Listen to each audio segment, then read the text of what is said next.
Bago ako tuluyang lumayo, may tatlong salita akong gustong sabihin sa iyo.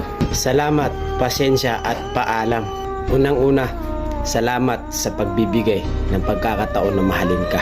Dahil doon, ang dami kong natutunan. Pangalawa, pasensya sa mga bagay na hindi ko kayang naibigay sa iyo.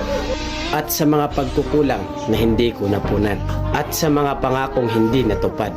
Pangatlo, paalam. Paalam para sa mga masasayang alaala na ikaw ang kasama ko. At naging karamay ko sa mga panahong gusto ko nang sumuko. Hangad ko na maging masaya ka habang wala ako.